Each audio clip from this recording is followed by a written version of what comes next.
How to Chaturanga, low plank. We're going to work through a couple of versions for Chaturanga and of course modified Chaturanga. The thing that is used a lot in Vinyasa and Ashtanga classes and flow classes is a Vinyasa sequence where you move from downward facing dog into Chaturanga into upward facing dog. I'm going to do a little how-to of that with the different variations that you can work with that to make sure you're safe.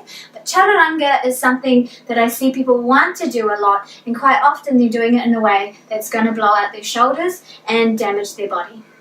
So it is always fine, and I can't stress this enough, to modify your poses. Who cares what someone next to you in class is capable of doing? There are people that come to my class who are way more capable of doing deep back bends than me. I don't have super deep back bends, but you know what? When I do a back bend, if it feels good, then that's all I need. If it doesn't feel good, then I back off from that. And it's important to warm up your body. Not that this is a back bend class. Let's talk about Chaturangas. So, first of all, what is a Chaturanga? It's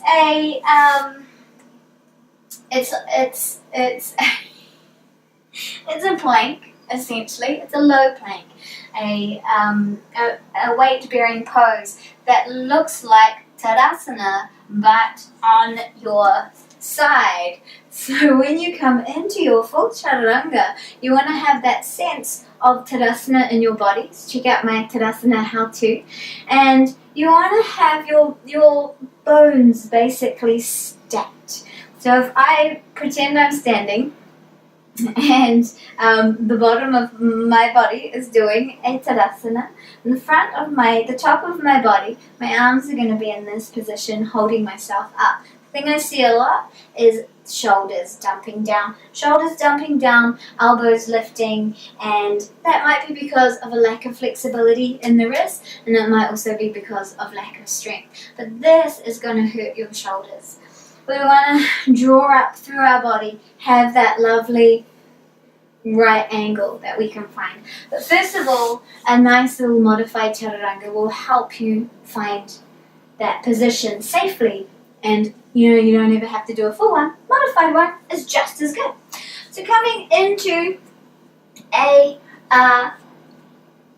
modified plank, basically, to begin with. We've got our knees down. They are down as far as they can go. You shouldn't be able to take them down any further behind you. But if you can, then they're not in the right place. So shove them back there. And stack your wrists underneath your shoulders.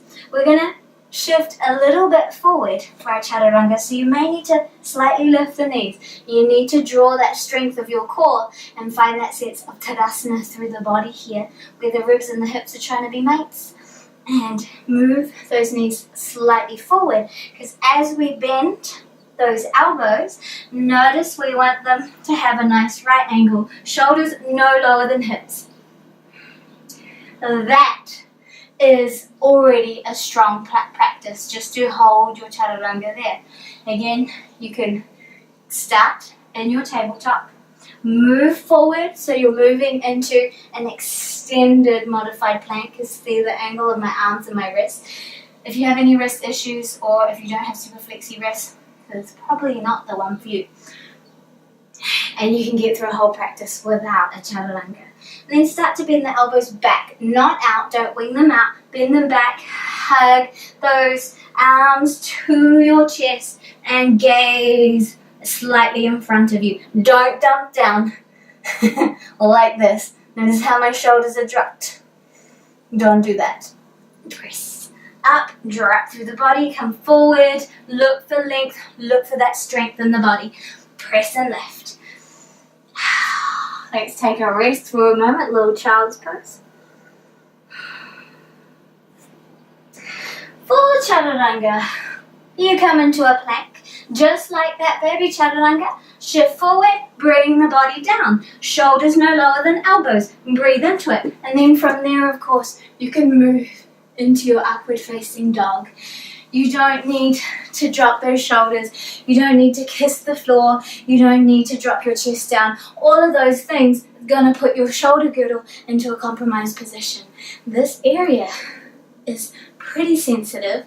It's actually pretty weak. There are small bones up there. They're not like our hips. Our hip girdle is strong. It's built to take the weight. It's built to take a lot of action.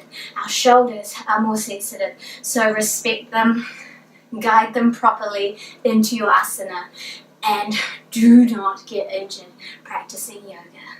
Yoga is a practice of love, acceptance, adaptability, and resilience. It's not a practice of power and ego and one-upmanship. It's really a journey of discovering your best self. Thank you so much for joining me with these. That was just a really quick little tip. If you want me to go into it in more depth, I'll bring someone in because it's much easier to talk about it while someone else is doing it. Anyway, thank you so much for joining me. If you would like to see more, let me know in the comments below and do subscribe. Namaste.